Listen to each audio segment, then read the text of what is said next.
Hello and welcome to Gypsy Kiss, the vlog. I'm Shelley Carney. And I'm Toby Eunice. Stick with us a couple of seconds and we will tell you about the fun trip we had on our latest recon.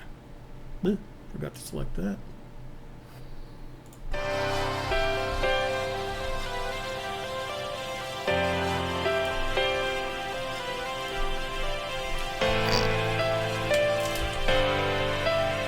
Yeah, you're back. Oh, and we're back. And so...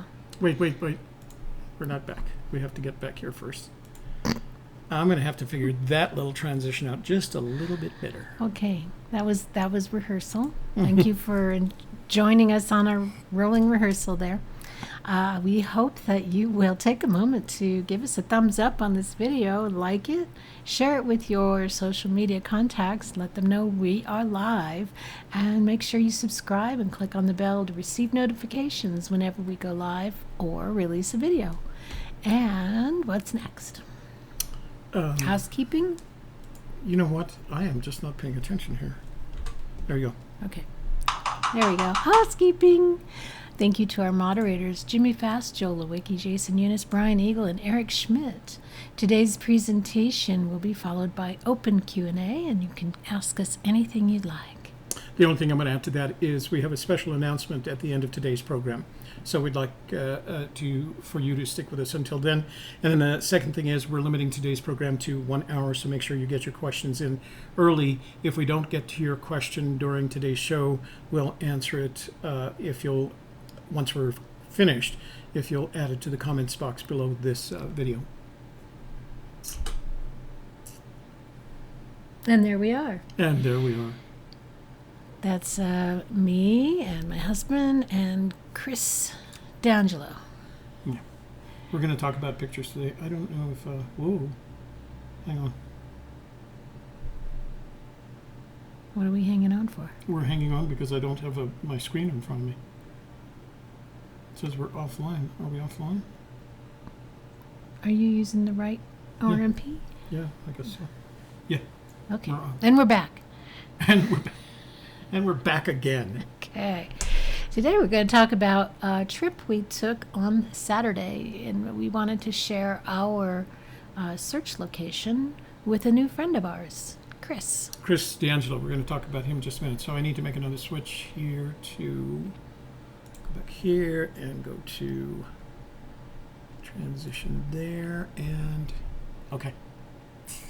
And we want to go back up here. So those of you who have watched us put up pictures of this before, of course, this is the Osher Station.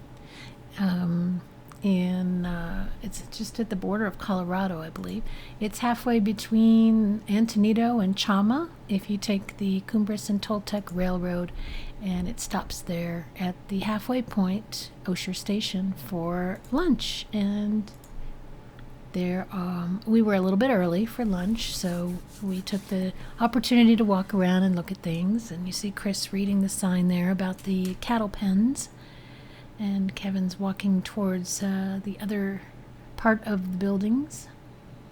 So Osher Station is interesting because it does have a lot going forward, a long history that dates back into the 1800s. And as most of you know who have taken the trip, it's the midpoint between Antonito and Chama on the Cumbres and Toltec Railroad. And trains begin the day from each location at first, right? So they started at Antonito and Chama in their time so that they arrive at the station about the same time. And so the station is really neat because it takes care of all these people with a full lunch spread, basically, a cafeteria-style lunch spread. And we've been up there, of course, you've seen our photos from this before, but we've never had an opportunity to, we're either too late for lunch, or don't have the time for lunch because we have to get on with our recon or our scouting trip. They only take cash, so we had to make sure to remember cash, too. Yeah, we brought cash this time. So actually, Shelley and Kevin, everybody else brought cash. I, again, forgot. But they paid for me. And the only disappointment from this trip was, I don't know whether we had mentioned to you, but the last time we were up there, we had met another searcher. Remember I told you I was looking for the restrooms, and I asked this woman where the restrooms were, and she said, over there Toby, just like that. And her name was Trudy, and she had recognized me from our YouTube channel. And we had a wonderful conversation with her, another conversation with her at the end of the day when we were leaving. But we discovered that she and her family had to return home to Iowa, so they weren't going to be able to finish out the summer up in the up at Osher Station. So, you know, we conjectured that perhaps she had found the treasure Right. and taken off. Yeah, goodbye treasure, goodbye Trudy. Yeah. So we looked around there. Every time I go up there, I see this object, and I've asked several of the people that work there, both on and off the train, what it is, and nobody knows what it is. So if any of you guys know what it is, just post it in the comments box in the chat room, because I'd sure like to know. It's an interesting little object, but I can't even tell I can't even make a good guess at what it is. So Shelley was wearing her a Gypsy's Kiss, Look for Me in the Mountains somewhere north of Santa Fe t-shirt.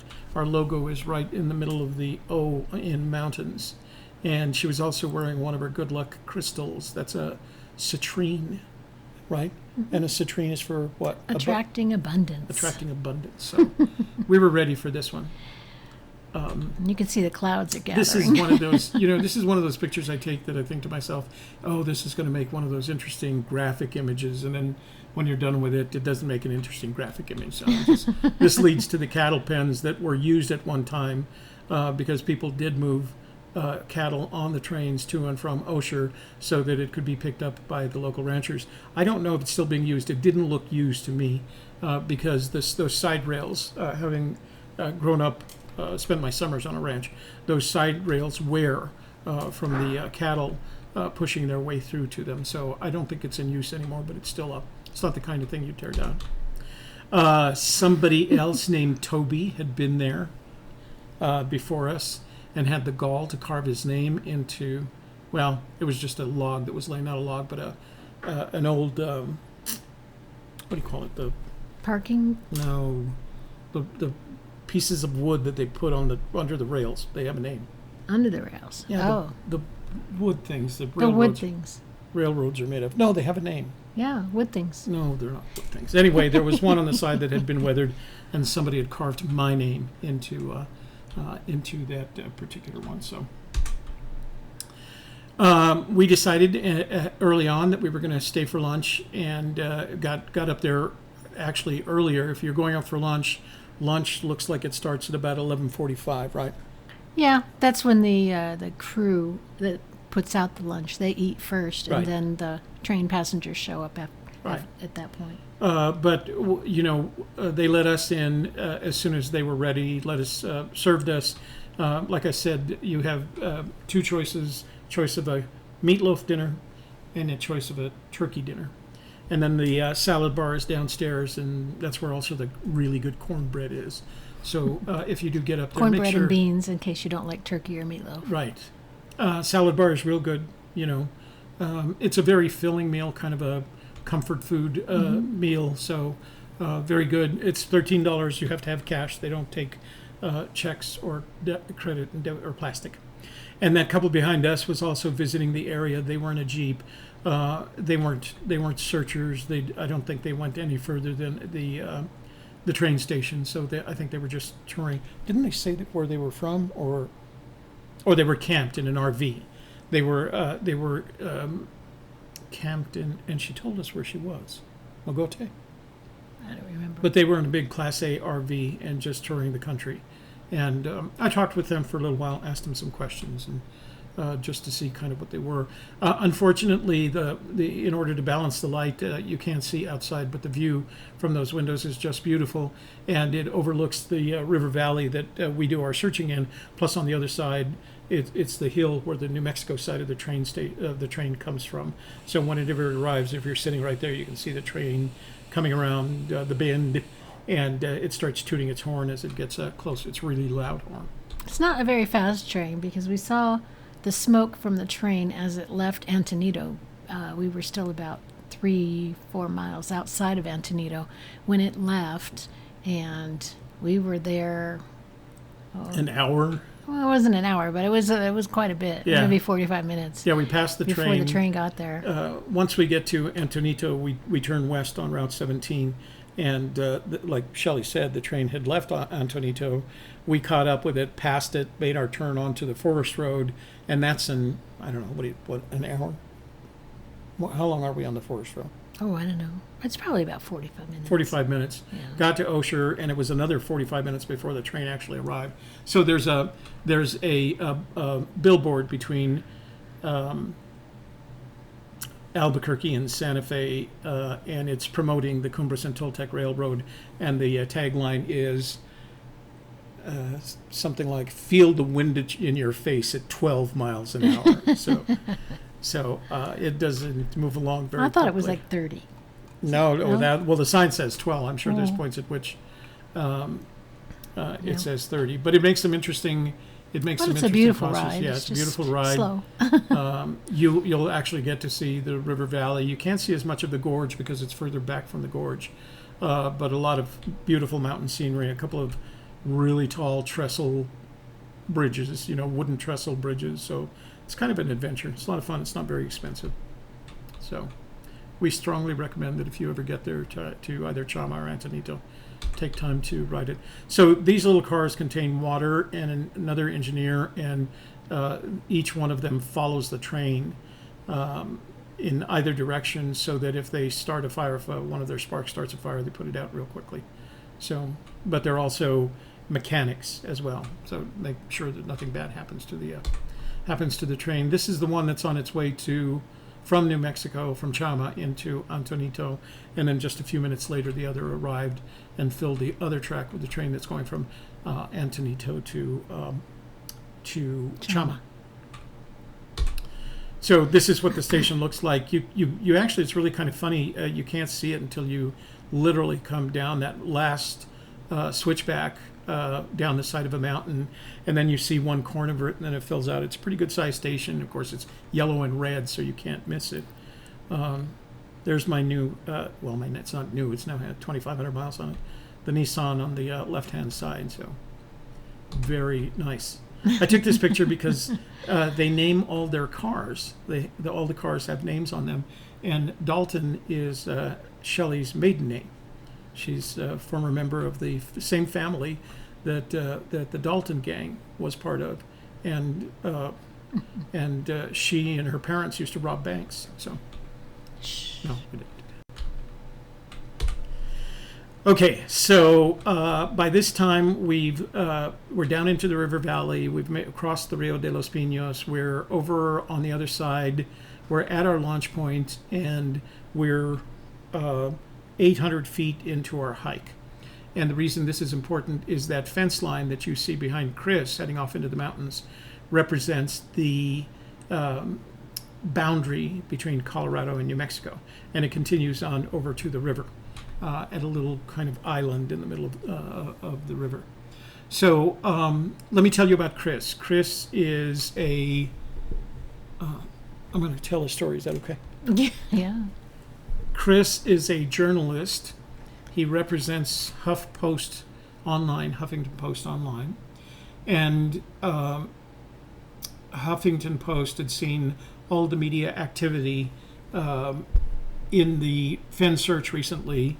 And so he and his editor decided it was time that they did an article. My microphone feels unbalanced. It's trying. Oh, I know what it is. Sorry. They felt like they did an article, so he made a quick trip. The decision was made on Thursday. He was on an airplane out of Dulles Airport. He's out of Washington, D.C.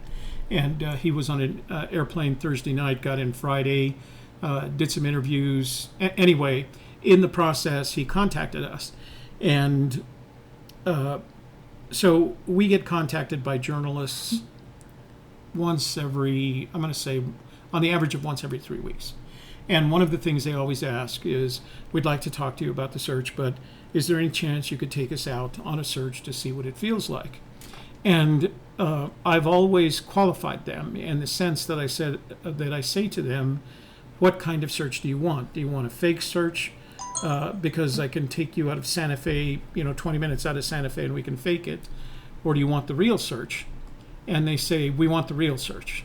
All of them say consistently, we want the real search. And I say to them, okay, well, the real search will require a 3.5-hour drive on paved roads north, a 45-minute drive on forest roads, an hour, not an hour, 15 minutes going down into on a 4-wheel drive road down into a river valley. You'll have to cross a river.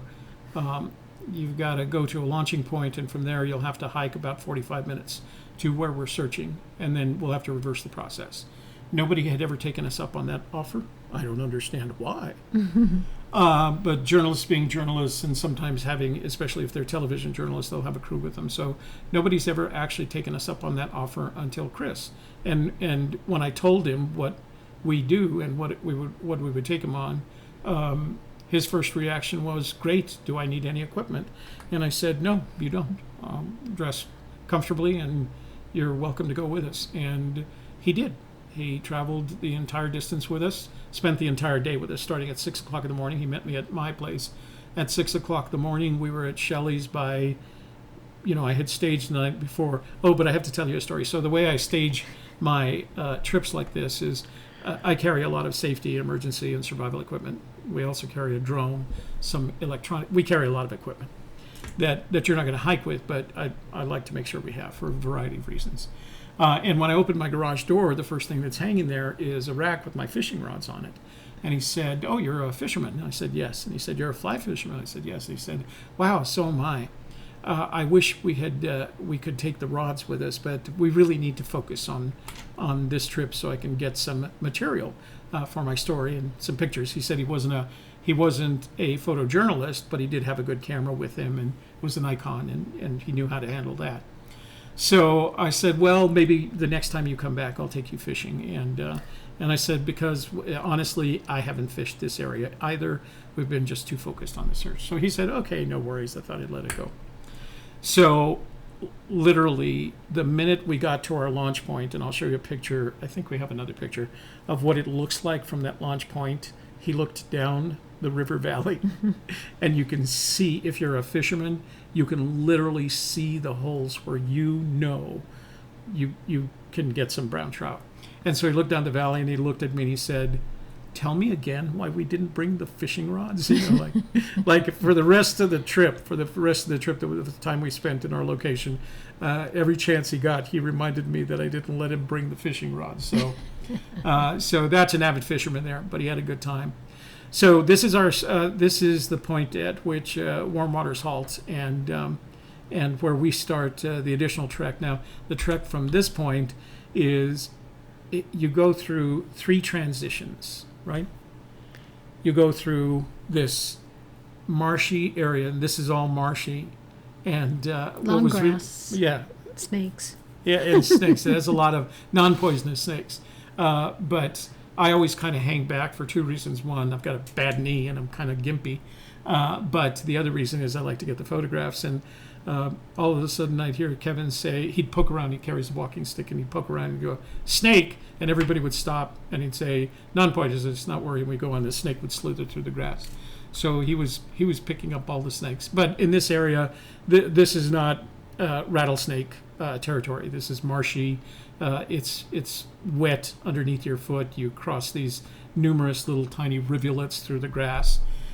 So it's not going to be a place for that. So that's kind of the first. No, the first one is like the trees and the. Oh, the trek down from the launching point. It's rocky and there's trees. So as you get to your launch point, we have to walk down into the valley, and that's more rocky. It looks more like the mountainside there, but not as dense. And then we hit this zone, and you lose the human trails at this point. The only trails that are there are cattle trails, and they start kind of with one, and then I don't know how many of you have seen cattle trails out in nature, but they start spreading out. Then there's multiple cattle trails, and then they all kind of disappear in nothing because they all go out a certain range and then come back. So after a while, there's literally no trail at all. So we count that as a plus.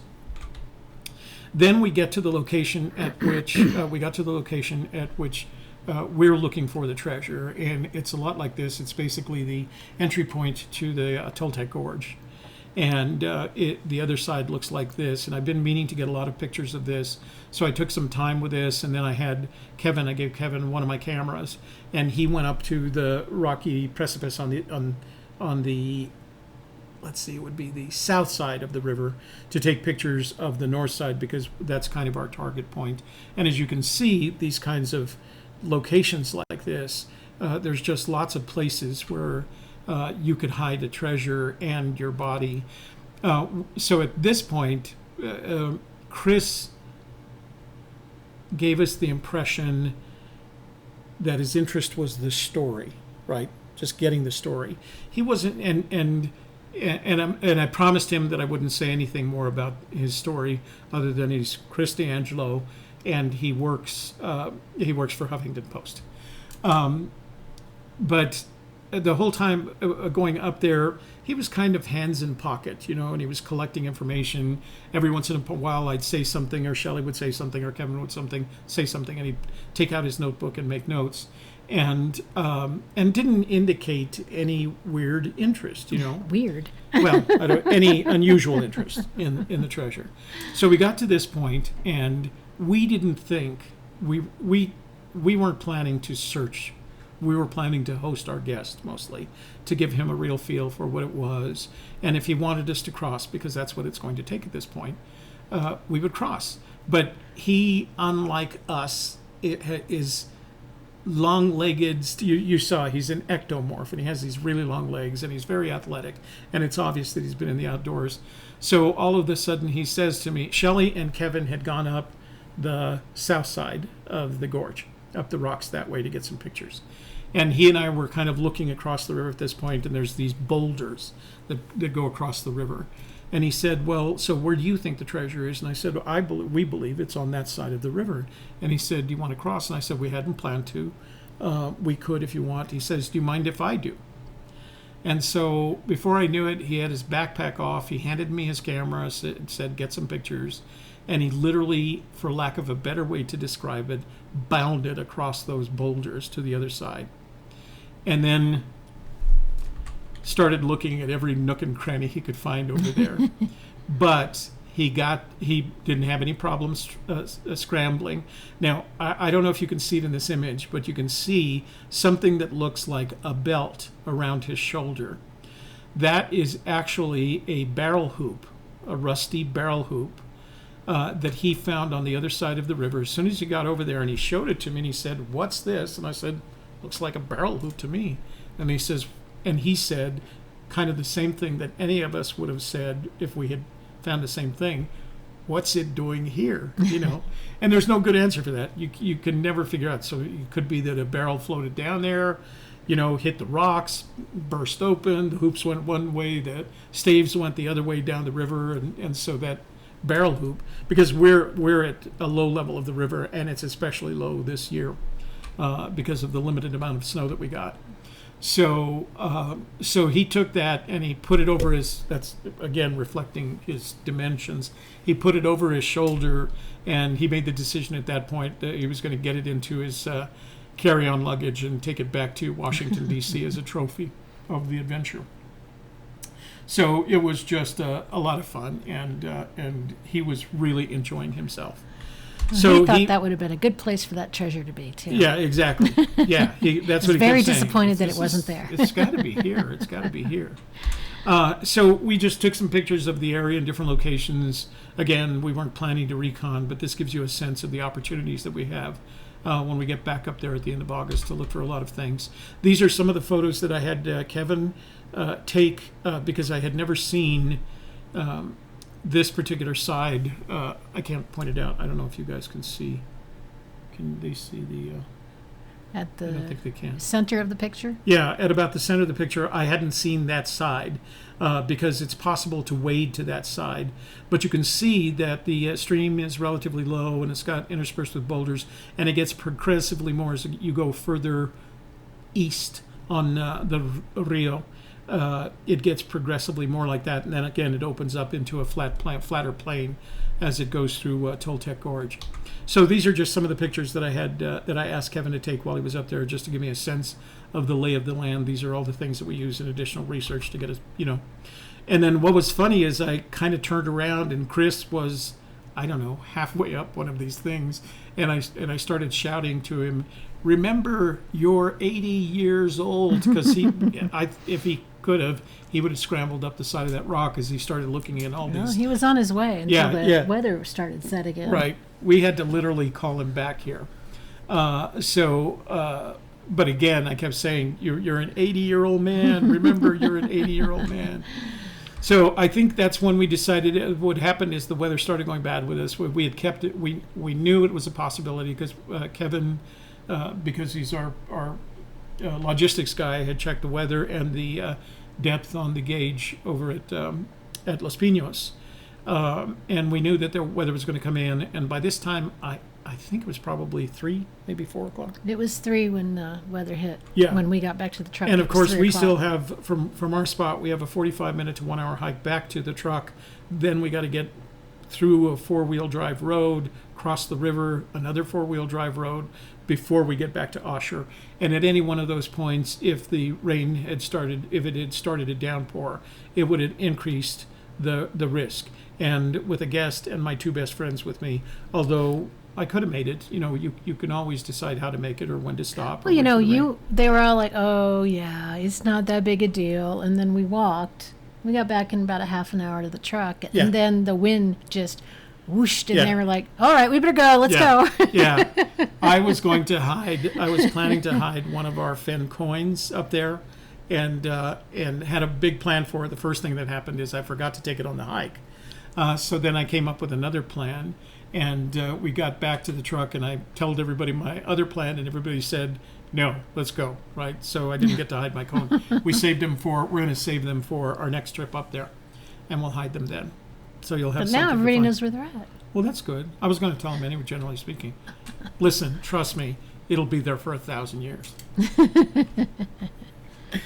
So Fenn's purple and yellow flowers, as usual, everywhere. These were just a little different color of purple. I'm sure by now you've gotten tired of seeing my pictures of purple and yellow flowers, but these literally were right next to a bush full of the yellow flowers. So I'm always reminded of those purple and yellow flowers when I'm up there. So this was the trip back. And again, that's that third, third zone that we're in before we get to the gorge. After the rocks. And and it has bushes and marsh. Deer brush. Yeah. So headed back. That's looking back at the area that we were in and in which we search. And so Chris and Shelley were standing there, and they were talking, and I told Shelley, "I need a pointing shot," and she knows. Well, I was pointing. I was showing him the wolf face in the rock. Right, and so she dropped her hand, and I said, "Give me the pointing shot." And again, and just to be obstinate, Kevin pointed in the opposite direction. I thought that was funny, so I got the picture. But it was a good picture. So that's again, we're coming out of the Rocky Zone and the Deer Brush Zone, and we're headed back up the river. And as you can see, it's pretty low. But if you look at that south side, the left-hand side of the river, you'll see how high it gets. You'll see some detritus on the river that's been left. So it can get pretty high. Again, it's crossable right now. And some of the trout fishing areas are both up and down from this point, but it is a beautiful location. We really love going there. I think actually, if there wasn't any treasure there, I would make it one of my favorite fishing spots. So I put this picture up there because we go by this rock escarpment. I don't know what to call it. It's not man-made. It's a rock fall. It's like a waterfall or a river. So river of rocks. Any of you who are geologists or I guess geologists, if you could explain to me what I'm looking at here, I would really appreciate it, because we pass it every time. It basically looks like a river of rock coming down from the mountainside, but there's no rock cliff faces up above. On the other side, you can see all this scree that has come down the other side of the valley as a result of them blowing out the rock faces to build the railroad. But there's nothing up there like this, and this is the only place this occurs. So I've always wondered, how did this happen? Chris suggested glaciers, but I don't think the glaciers got this far south. So anybody who has an idea, I'd appreciate it. So this is one of those areas. So at the point at which warm waters and trout waters begin, there's a little island there made by the river, and when it isn't full, it doesn't actually fill that side of the island. But again, Chris started, every time he saw one of these fishing holes, he'd go down there and he'd scan it, and he'd turn around and he'd say, "Tell me again why you didn't let me bring the fishing rod." So he didn't let me forget that we had all these beautiful places to look to fish. And so I promised him that the next time he comes back to New Mexico and he's not writing a story, we'll do, or convince, what did you tell him? Shelley told him, convince your editor that you need to do a story on fishing in New Mexico. So. Yeah, we told him to interview the Rez Kid. So. Right. Yeah. So yeah, Rez Kid is a YouTuber he's Native American. He's actually has been on the United States fly fishing team, and he fishes out of here. He has his own YouTube channel, and he fishes a lot of these waters. He's really good at fishing these waters. This is just another view from our hike back. This is looking down onto the waters below us. And then this is the last part of the trip where you can see where the truck is parked. That's what we call our launch point. And there's a path basically that leads right back up there. And again, humans use it, but it's mainly for the cows, because the cows park in that area up there as well, and then they take this path down and head for that grassy area that you saw before to forage, and then they come back up this area. So good little day trip. You can see the clouds, although I don't know how detailed they are behind you back there, but you can see the clouds building, and we knew at this point that's where the truck is. As soon as you came over that line, as you came back up into what we call our launching point, the wind just slapped you in the face, just slammed you, and literally the temperature dropped 10 degrees, everything changed, and we knew, yeah, we got to get a mosey on here and not play couch. Okay, so that was our trip this last weekend for us. As you can probably tell, it was just an amazing amount of fun.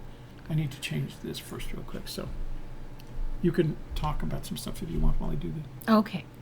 Well, so while I was there, they do have a little gift shop, and I bought some crystals while I was up there, and got some pyrite and agate and a crystal quartz point.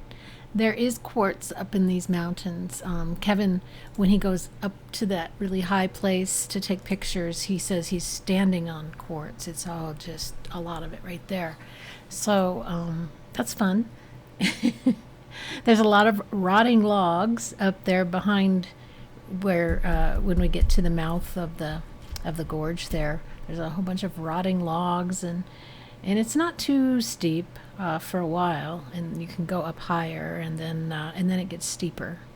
So I tried to tell Kevin, don't go anywhere too steep, or an 80-year-old man can't go. So, but he wanted to take pictures other than that.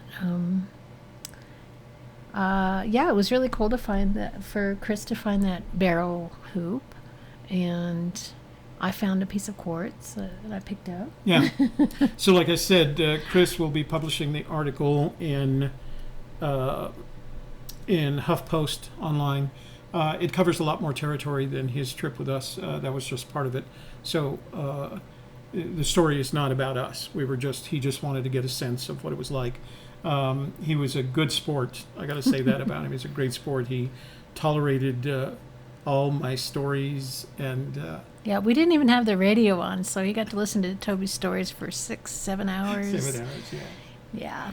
So, the other funny story was Shelley had told him that every once in a while we'll meet somebody on a search or whatever, and they don't know anything about it. And I go extemporaneously, and I start reciting the poem in a very dramatic way. As I have gone alone in there, and with my treasures bold.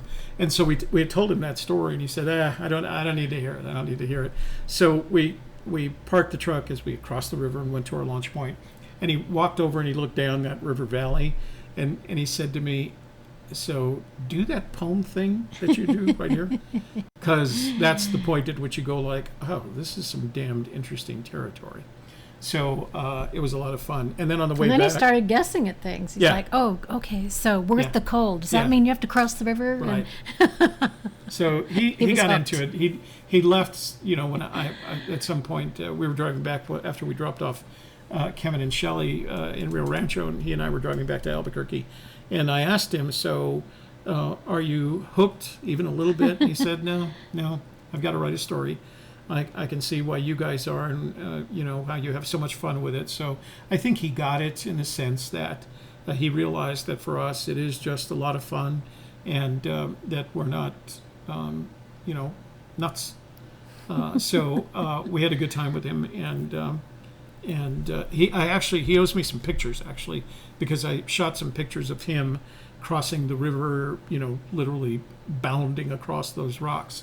But they're on his camera, and he hadn't brought an SD card reader with him. So when he sends those, maybe we won't make a show out of it, but we'll add it to one of our other shows, okay? And these pictures will be on the blog? Yeah, I'll upload these pictures to the blog this afternoon after the show. So if you want to, and those will be the full resolution ones, so you can see them there. Okay. So, you ready to go to chat? You're going to do the super chat button? Yeah, hang on. Let me go. So, what I'm trying to do is figure out the time. Okay, so we still have 20 minutes. All right, so we're going to go into the chat room right now. Remember that if you would like to contribute to our project, or... I'm going to turn the sound off because I was getting texts. Or if you'd...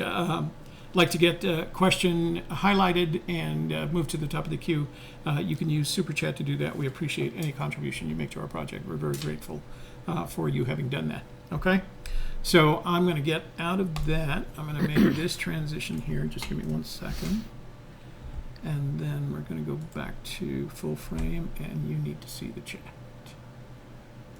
There we go. Okay. Is this Rio Castilla? Oops. No, it's Rio de los Pinos. Rio de los Pinos. Castilla doesn't give you warm waters halting. Okay. So hello to everybody in the room and all of our friends. Jimmy Fast, David Dow, Dave Erickson, Lori James, Steve Rempel, Treasure Tracer. That's a new name. Oh, that's a new name. Sledneck, Cindy Guess, Brent from Austin, Texas, Joel Wiki is here, Rick Plank from Cincinnati, 23 Monarca from El Paso, Tammy Mattis from Illinois, John Polasic, From Cherry the Cherry. Corn Desert. Yes. Corn Desert. Mark Connor, can I give everyone one clue that's been driving me nuts for years now? Launch it out there, Mark. Jeep Girl Jody from Colorado, Journeyman Brian Ulrich from New Jersey, Michael Cohen from Charlotte, North Carolina, Gregory Ferguson. We have a whole bunch of people from the Charlotte, North Carolina area. Gregory Ferguson from Moab. Is that Utah? Mm-hmm. Moab. Yeah. Am I saying that right? Moab. Okay. Yeah. Because you don't like the way I say Taos. Well, Taos doesn't have 2 syllables in it. That's why. It's Taos, single syllable. Taos. Not Taos. So why isn't this Moab? Moab. Well, it's the same number of letters. For the same reason that Popo Aggie isn't Popo Aggie. Steve Smitherman, Craig Carter from Colorado, and let's see. Gregory Ferguson, if I remember correctly, is also from North Carolina, right? Ta-da. The Odious Soul says she has proof Fenn was in Montana and Wyoming in 2010. Does that take the treasure north? Just because he was there doesn't mean he had the treasure. Gregory, we're going to talk a little bit. Make sure you stay tuned to the end of this presentation. He was he was living in New Mexico. It was New Mexico, that's right. Okay, Mark Connor. Okay. Yeah, Mark, you can give us a clue that all have been driving me nuts for years now, and it's a clue and start of the Forrest Fenn second book, that little word that everybody overlooks. Go ahead, Mark. You have our permission to share your clue with everyone. I want a black gypsy shirt. Gregory, if you're interested in purchasing a shirt, they are available on Zazzle.com. And you can pick your color. You can choose whatever you like there.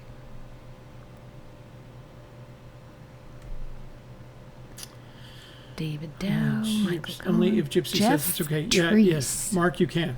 Jeff Treese. That's a new name, I think. Where do you see that? Here. Oh, yeah, that is a new name. Railroad Ties. Thank you, Jimmy guys. Fast. Jeez, how hard is that? It's just 69-year-old brain is just warped from all the donuts. I don't know.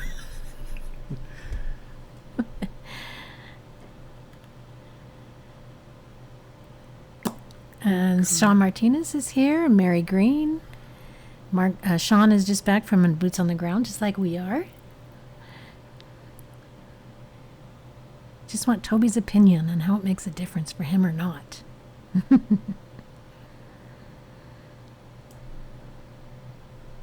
Everybody's excited to hear this clue. Michael Brick. That's a new name. A new too. name. Mark Connor. Then it must not be that great of a clue. Don't hold back. All right. Spit it out. Mark, you better share this clue with these guys. They're going to lynch you. That's so cool, Shelley. I'm not sure what they're referring to. The shirt, maybe? Oh, I don't know. Maybe. Now I know where she gets her wild streak. I don't know. Where do I get my wild streak? Hanging around me and Kevin? I don't think know. So. Okay, going up to super cool picks. Shelley doesn't rob banks. Oh, because of the Dalton gang. That's okay. why. She steals our hearts. Oh, isn't that sweet? What? Paul is in from the UK. Yay. Sea monkification. Oh, we haven't seen him for a while, for a little bit, have we? Welcome back, Sea Monkey. Says the only poisonous snakes in Colorado are rattlers. All others are non-venomous. Yeah, and we didn't, like I said, we saw several non-venomous but no rattlers. I'd actually had a magazine full of 9mm bird shot that Kevin was carrying should he need it, but we didn't need it. Sledneck says, what does the line, just take the chest and go in peace, mean to you two? It means to us, it means exactly what it says. Pick up that Terry Scant with Marvel Gaze. Don't stand there staring at the chest. Just pick it up and go. And if you do it right, you're going in peace. There's no. Don't have a fight about it. Just go. Yeah, just go. And what I think he means by the go in peace is that I'm hesitant to quote Finn, but he thought of everything he says. So I'm sure what he thought of is that you taking the chest would result in a peaceful life and not a life filled with attorneys and no offense, Joel, with attorneys and in state and local and federal governments. It's going to be a peaceful recovery. Eric Schmidt and Davio are here. Mary Green says, no need to hike down the canyon. From People magazine, Forrest said an 80-year-old wouldn't hike down and up a canyon 2 times. Well, it's hard for us to call it a canyon. We call it a river valley. It eventually gets to the point, by the time you're in the Toltec Gorge or that canyon, yeah, it's very difficult. But I'm 69, and I'm gimpy. So it's not difficult for me. I mean, I keep up with these guys. There's some points where you have to cross little streams and you take big steps or you step in the mud. But other than that, it's pretty much just a walk. Yeah. It's a little bit of a uphill walk at that very end. It's, you had to stop and take a breath a few times, but That's not really too difficult to get to the mouth of the gorge. But then if you want to start exploring the rocks up in there, then it gets a little more difficult. But that's why we're doing the thing. You don't have to. There are plenty of locations that are within easy reach of an 80-year-old that he could have hidden the treasure and his body. Well, we think, until we're 80, what do we know? Like I said, I'm, Chris had a very distinct advantage in that he could have done all this, but I'm 69. I've got a bad leg, and Usually I let these guys go ahead. I walk at my own pace. I have a walking stick. And if I ever, if they get too far ahead, I pretend that I fall and I scream, and then they come back to get me. No, that's not true. We use walkie-talkies. Davio wants to know what we thought of the video. You know what, Davio? We're gonna tell everybody what we thought of the video later on. So Stay tuned. We'll be there in a minute. We're definitely going to talk about it. Those pics do look like some very good places to hide a treasure chest. We thought so. Yeah, Michael Brick, don't they? And the only bad thing is, of course, there's dozens, if not hundreds, of them. I'm at the bottom. You're not gonna find it on a day you go out for a picnic. Okay, here we go. Scrolling down to Davio's right there.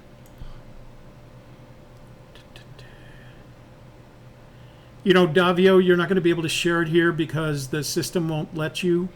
It won't allow you to post a link. So I'll put it in the description box below, but just hang on for a little patience. We'll get to it. Tammy says, thanks so much for sharing your not recon. Love the pics. Do you ever fear falling in a giant hole? Dumb question, but I would be. I didn't see any giant holes. There are no, there's no places. There are places where you are looking down into the river valley, but it's not a cliff. It's not a steep slope. It's not. It's a place you could take your kids. Yeah, it's that it safe. is definitely a place you could take your children. Yeah. Like the snakes aren't venomous. There's Right. cows around there, so there's no bears or wildcats, and it's pretty safe. They would have to try to hurt themselves in a place like that. Yeah, and we see people up there with children all the time. A lot of times they just get across the river, and there's an area just the other side of the river, on the south side of the river, that we call the picnic spot, because that's what people grassy. do. It's grassy. It's right on the river. The Nice river, little river bank. the river, you can get into the river. The river isn't running fast at all. It's low, and so your kids can play in it. I mean, it's really a beautiful spot. Damon Jacobs. I don't know if I've heard that one. It's been a long that sounds time, new. or if it's new. Sounds new. Nice pictures. Welcome aboard, Damon. Sean Martinez also saw a lot of purple and yellow flowers on his recon. There you go.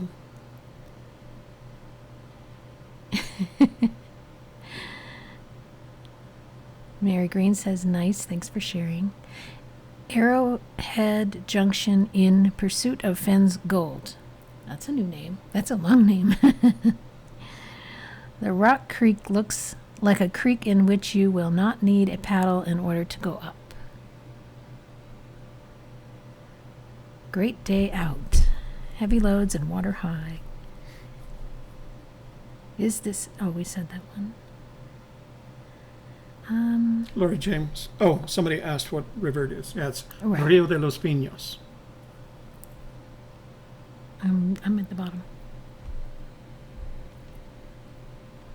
That's it? Oh, maybe not. Sorry. Sorry, it popped up on me. Yeah, that's all right. I think we're about there. I wish the Buffalo Bill would have more stuff digitally. Yeah, we don't know that they don't. We're following up on that. Well, I imagine Eric Schmidt would know. Cindy, yes. Cindy, great place, very Fenny. It is very Fenny. As a matter of fact, Chris picked up on that, and he said, "Yeah, this was Fenny," because we got to drive him through northern New Mexico. We left Albuquerque, picked up Shelley and Kevin in Rio Rancho, drove towards Santa Fe, took the bypass up onto north of Santa Fe, and then you go through all that northern New Mexico land between Santa Fe and, in our case, Espanola, and you look at that and you start asking yourself, we've always asked ourselves, is this Fenny enough? We don't feel like, and what's really interesting about this particular drive is it really doesn't get Fenny enough until the last 10% of the drive. Up until that point, you're going like, wait, how is it going to be here? Even when you're Colorado, because it's more plainsy in the Colorado low mountains, things like that. And it isn't until you get past Osher that you start, and even when you go down from Osher, by that time you're on a 4-wheel drive track, and you're switchbacking down to a point on the valley, and then you come around this last switchback, and you see the river valley, and you see the difference in the ecological zoning, and that's when you go like, oh, now I get it. So if you were to do, we had warned him in advance, not only is this a long trip, not only is it going to take your entire day, but you're not actually going to get excited until the last 10 minutes of our drive, basically, is what it boils down to. Michael Cohen says, barrel hoop if it had a rivet in it, rim of wood wheel if no rivet. It had two rivets, had yeah. Rivets. That's what, when I saw it, that's how I concluded it was a barrel hoop. Yeah. And Michael Brick says, maybe an old riverbed that was placed there by tectonics long ago, but glacier too. Yeah, if like I said, we see it and we don't have any good answer for that, so I thought I'd show you the picture, see if you guys come up with anything. Okay, Mark Connor is still back. Mark? Patricia Marin? You have Hello? our permission to... Mark, you have our permission. Let's keep going and see if he does. Okay, to share your clue. I'm at the bottom. We have no problem, unless it's a clue to the address of my house, then you have a problem. Where did you see Patricia Marin? Oh, hola, Patricia. Are you any relation to Alejandro? Okay. It goes by Alex on Facebook now. Okay. Well, that's because he's Hollywood, baby. That's right. We're at Damon Jacobs. Do you think it's related or just an anomaly? Oh, that's not for us. Oh, I don't know. They're talking to each other. Okay.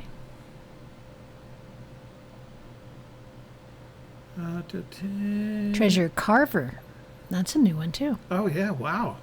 Been on the hunt on and off since 2012. This year I stepped up my efforts and really started digging in. Glad to step out from the shadows and say hi. Welcome from the shadows. You found yourself in the bright lights of... Welcome to the light. Welcome to the light of YouTube. I am struggling with something. I think logically the chest can be found without the poem. I think the poem helps bring... You are just trying to start another argument, aren't you? Samad. So, Samad, we expressed our opinion on that last week. You can watch that video and come to your own conclusion. But I'll summarize it. You need to know where Warm Waters Halt and Canyon Down intersect, and then you should be within 500 feet of the treasure at that point. That's our analysis. That. W22, Gypsy's Kiss, great day out. Thanks for seeing the video. Okay, Love so you Mark all. Connor says, that little word that everyone overlooks, and it's the start of Forrest Fenn's second book. Too far, but too far to walk. Stop saying to and put also in it. Too far, but also far to walk. I guess. Is that what that means? Thank you for sharing that, Mark.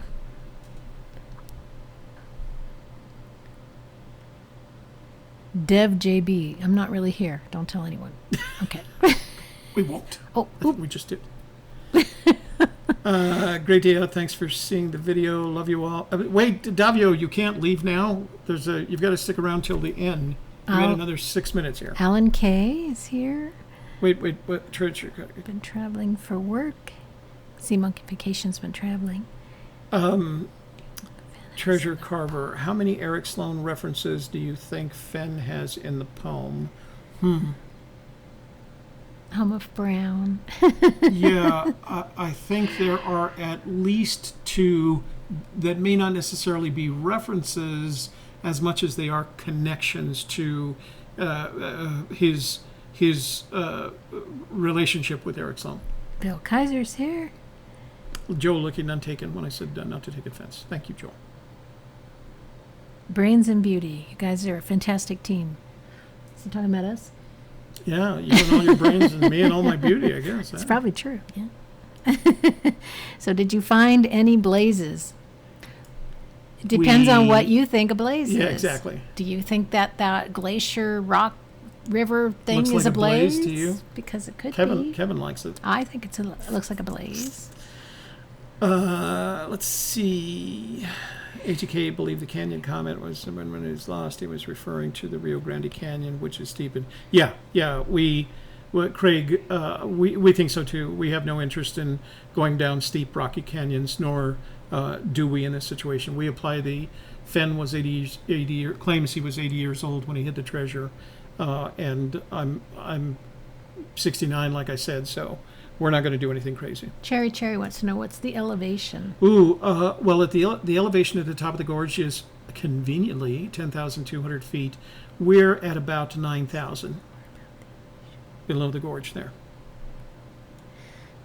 Dev says, as you can see, we're below the tree line. So, can you tell us more about the location of the Rock Creek? I cannot find it on satellite anywhere near Ignacio, Colorado. Go to, if you're looking on like Google Earth, go to Osher Station, OSIER Station, and then from there head, because I can see it, head east down the river valley, and it is south.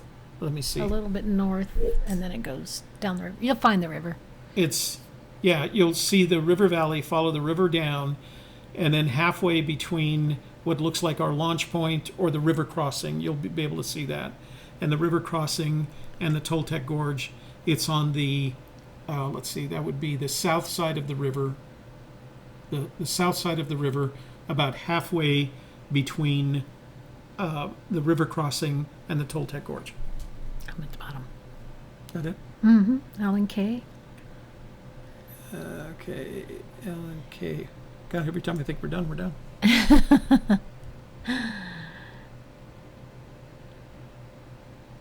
He's asking a tax question there. Yeah. Maze, hey, Kansas. There you go. Well done, Joel. Jeff Mann.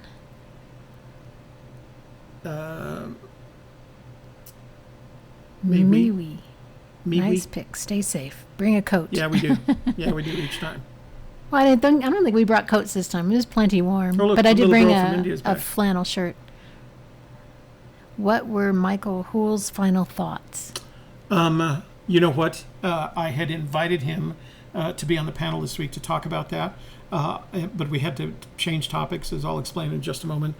He's going to be on next week, and we'll ask him that question. So make sure you tune into the panel session next week. Do you have any thoughts on John Charles whatever? That led us to John Charles Fremont, and we researched that rabbit hole for a while. It didn't turn out to be anything, for us. That doesn't mean it's not out there. Sean Martinez, great recon photos. How many recons do you plan to do each year? I am on number 5 this summer and plan one each weekend until weather prevents. That was my 31st overall. That was our 5th or 6th this year. Well, we did April, May, June, and July. So that's 4. Plus we went in March, but we went up to Cimarron in March. So 5. So we've done 5 this year. And we'll be up there for 5 days. Yeah, and then we'll be up there for 5 days at the end of August. So that'll probably be the last one for the year. And Vu, where was that? Vu. And that's not Forrest Fenn's treasure box. That's Toby's treasure box that he bought on eBay. Yeah, I bought that treasure box on eBay so we could use it to test our infrared camera. Yeah.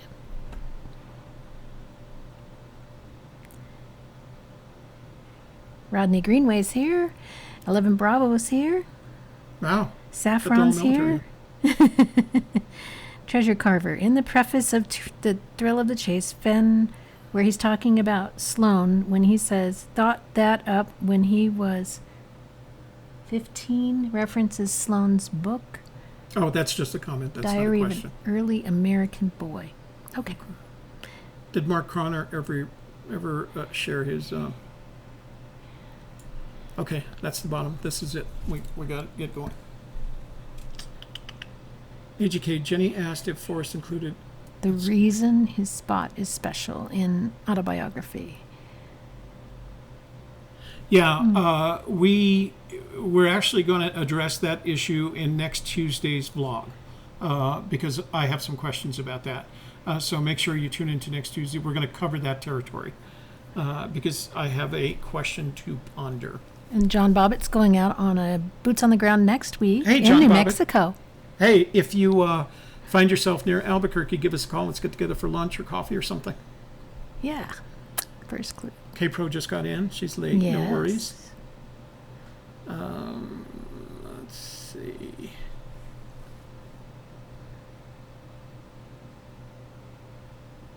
All right. Really?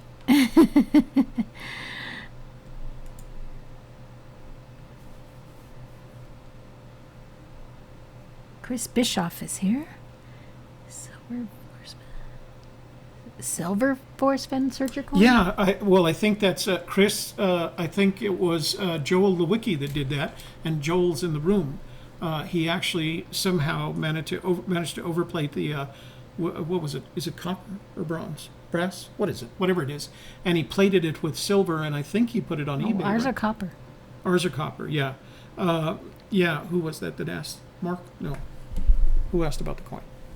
Chris Bischoff. Chris Bischoff. Talk to Joel the Wiki about that, Chris. It was Joel that did that. Ed Vandenbrink is here. Did Forrest say you can find the treasure with the poem only? Actually, he said if you only had the poem, you still need the book, basically. I mean, I'm paraphrasing, but somebody asked him if in the future, 100,000 years from now or whatever, if all you had was the poem, could you find the treasure? He said no. Yeah. So we're assuming. So and that you need these the various book. things you can. He said you need the poem. You need the poem to find the treasure. Or and that's not an exact quote. I'm not quoting anybody here. I think he said you need the poem to find the treasure. I think he said you can't find the treasure without the poem. So. Okay, we're getting out of chat because we got to get out of here, guys. If you have any other questions, post them in the comments box below the video after the video is published. So we're going to close that up, and you are on that. Okay, so you've just watched the Tuesday show. Tonight, there'll be a live stream at 7 p.m. on the Fenn Treasure Hunter channel, which will be hosted by Sasha Johnston, and I will be the guest on that show. So hope that you'll tune in to learn more about me. It's going to be a boring show. I'm sorry. It's going to be all about Shelley. All you about guys me. should watch it. It's just going to be, not too much excitement going on there. Okay, but anyway, we'll have fun anyway. Live stream on Wednesday with the panel. I'll talk about that in just a minute. Let that go for now. Thursday, of course, book club, chapter 17, the last part of My War for Me, the epilogue part of the chapter. And on Friday, we'll have It's All About You video as well. And that will feature out at 1 o'clock in the afternoon, and it's available to you to watch at that point. And what else? Let me just talk about this for a second. Okay. Okay, so I had planned this week, if any of you had seen my lineup for the week, I told you that our panel this week was going to be based on, the topic was going to be technology. And I had kind of configured the panel around that, including inviting my friend Matt Brewer to join us. He's a drone infrared guy. And then Davio, God bless you, Davio, thank you, released a video on YouTube that was recorded by the Cody Museum on behalf of the McCracken Research Center up there at Cody, Wyoming. And somehow or the other he found it, he managed to make a copy of it, and he put it on his YouTube channel, and he shared that link with several of us, including Fenn Treasure Hunter. And right after that, Fenn Treasure Hunter, Sasha and Jason Dent, had a show, and they shared that link with everybody. So I will put the link to that video in the description box below. That's not my point. My point is that there are several things in this 2006 video that should be discussed, should be talked about, because there's some new information in it. And so what I did was I changed the topic of tomorrow night's panel from technology to a conversation about this video. We've changed the panel members. Cynthia is back in town, and she's going to be on the panel, as well as Pam, Joel the Wiki, and I forgot who the last one was. But it's going to be a very good panel. They're all familiar with Yellowstone, and there's a lot of information in this particular video about Yellowstone, including how much time he spent up there. So go watch the video. I'll put the link in the description box. And if you haven't seen it, take the time to watch it. And then tomorrow night on our panel session, instead of technology, we're going to be discussing this video with a new panel. And then next Wednesday, we'll do the technology thing. Okay, so that's all I wanted to say about that. I want to know why all these videos are hidden and now we're just finding them now. Yeah, that's a good question. I'd like to know that. Davio mentioned, and I think it was Fenn Treasure, Joe, one of our viewers, mentioned that the McCracken the McCracken Research Library had told them there was other material up there. The other videos are kind of mentioned in an offhanded way in this. So there are some other videos of Forrest Fenn, not necessarily in the same topical area, that are in existence that were recorded before 2010, after 2000, and before 2010. And so we're in touch with the McCracken, and we're going to see if we can at least get links and release the McCracken. Release the McCracken. Every time you say that, I'm like, release the McCracken. So we're going to take care of that. We're going to see what we can do, but we're going to talk about it tomorrow. Okay. Okay. So. And be there tonight. We're going to talk about the 10th clue, I think, and so me, of course. Sasha's going to host the show. Shelley is the guest. The topic, I think, is the 10th clue, but she's going to interview Shelley, and they're going to talk about Shelley's life and things independent of the treasure hunt. So it should be a lot of fun. We're looking Bring forward. lots of caffeine. No, she's a fun and exciting person. And she's she's up to 10 recons now, so she's got boots on the ground, and she has a lot of her own opinions on these matters. So, yay! Okay, are we done? I think we're done. Okay. Wait. Let me just check the chat room, make sure there isn't any. And you did your announcement that you wanted to do, which was the announcement was that we're going to do Davio's video tomorrow. We're going to talk about. What about talking with Davio? Davio, that's coming up. Remember, you've got to fill out that form, and I think you filled out the form, but we haven't come up to you on the list, and that's when we'll talk with you. We're looking forward to that. So, okay. Mm-hmm. I think that's it. Okay. Well, thank you all for being here, for all your questions and comments. Thanks to our moderators for being here to keep the chat safe and flowing smoothly. Thank you all for your interest in our recon pictures. Once again, those will be up on the blog a little bit later today at gypsieskiss.com. And for Gypsy's Kiss, the blog and the vlog, I'm Shelley Carney. And I'm Toby Eunice. Well, we hope you'll watch Shelley tonight on the Fenn Treasure Hunter channel, and then we'll see you tomorrow night for the panel. Thanks. Bye.